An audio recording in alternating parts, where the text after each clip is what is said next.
And there has been a video released. A new video has been released that shows some of the most amazing UFO footage that has ever been shot. And it was shot near Beaver, Utah, a remote area that is, as the crow flies, not too far from Area 51. Another thing I noticed about the footage as I was watching it and as it's been broke down, this thing is going so fast that it blurs almost into invisibility towards the end of the shot. I mean, you can see the form. This is what's amazing about this thing. You can see the form coming in, and it's going in. Yeah, we're talking about it amongst ourselves here. It's going in like a what we'd call a kind of a maneuver that would be seen with a bomber or something. It's coming in kind of sideways, and then it kind of levels off, and then it banks off, and then it just kicks in. And when it kicks in, it goes so fast that it's like a blur. But but that's what's interesting about it is you don't see this blur until it just swoops by. So you got this clear image of this thing, and you know, in normal speed, it's going so fast, you blink, you miss it. But then when you've slowed it down, it's still moving fast. It's still moving so fast when you slow it down that it's just so hard to believe that you were able to, you know, slow it down to the point where it's visible and it's clear.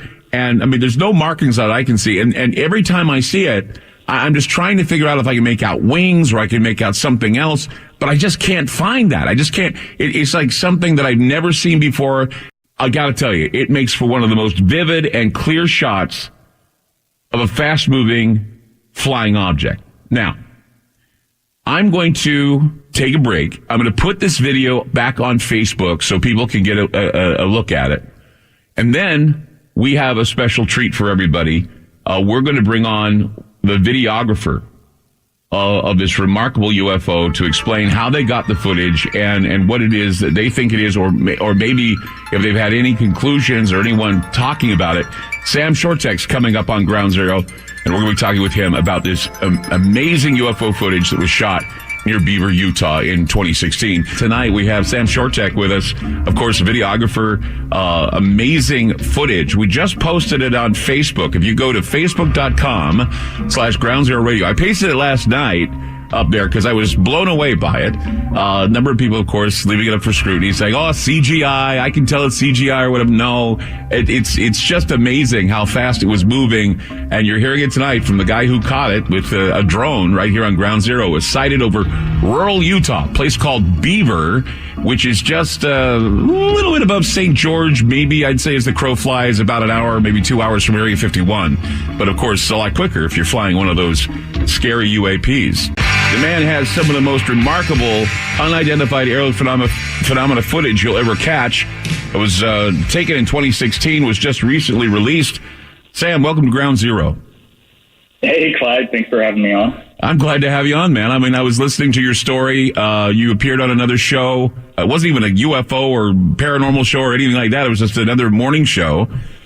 This video was released. It was from 2016. Tell me the background of this UFO, or tell me the background of what you were doing and how you got this. I can tell you probably some of the best clear footage of a UFO to date.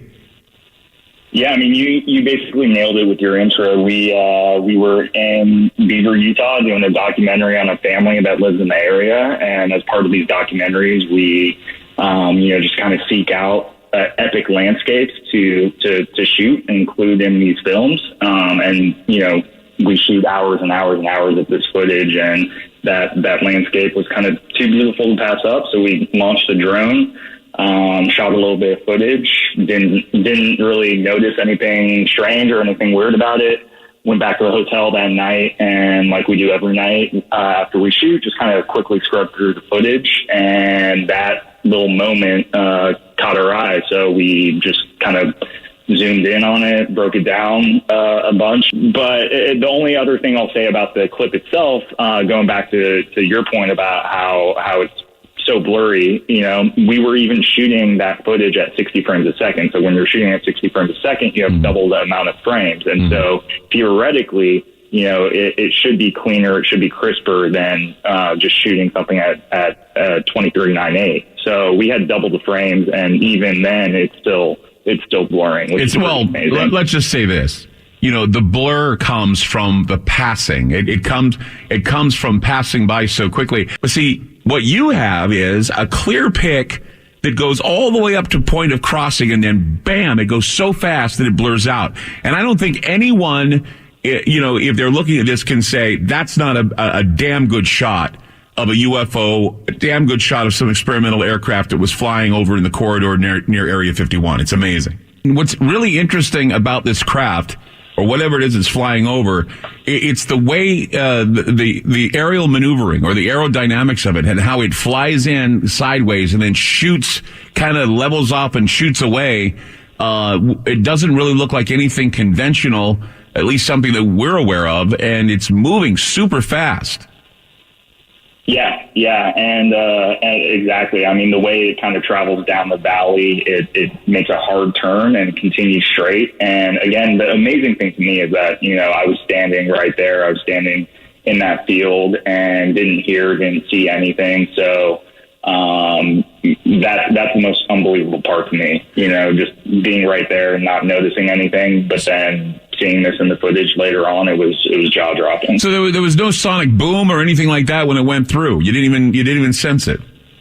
There was absolutely nothing. I mean, it was totally quiet. So we have had a lot of people that have, doubted it and said that, this is CGI, but I will say that we're actually going to be releasing the raw footage tomorrow, just to show that it's been totally unaltered. So where will it be released? This is the footage before the footage, right? Yeah, so we'll be posting that to the same YouTube channel. Okay, so it'll be on that YouTube channel we'll be watching for that, and just to show that there's no control footage or anything going on with it. So, and what is the name of the channel we're going to release the footage before the appearance of this UFO? Yep, it'll be released to Brian Hanley's YouTube channel. That's Brian Hanley, Hanley.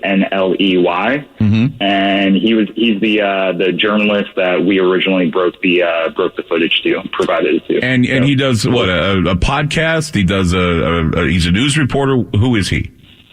He is a freelance news reporter, and he also breaks stories on his own personal YouTube channel. Okay, fantastic, because that's where I got it. I can't remember how I stumbled upon it, but I'm damn happy that I did, because I just wanted to, especially with all of the things that are going on right now with the fast radio bursts. There have been, I don't know if you've heard of the drone reports over England right now, bright lights and booms in Salt Lake City, bright lights and booms on the East Coast. I mean, something is happening where these things are being seen. Either they're testing weapons, or they're testing new weapons here over the United States, or Russia's testing new weapons over the United States, or China's testing new weapons over the United States. And that's what I'm wondering if that's what you caught. Maybe some sort of a missile, some sort of a new weapon, some sort of hypersonic weapon. Or, once again, since it's something we've never seen before, something that certainly defies all the speed records I've ever seen, you could have something that's a bona fide extraterrestrial aircraft. And that's something that, for those who are looking for a clear shot, Sam has it for you. Talking about this remarkable footage that has been shot.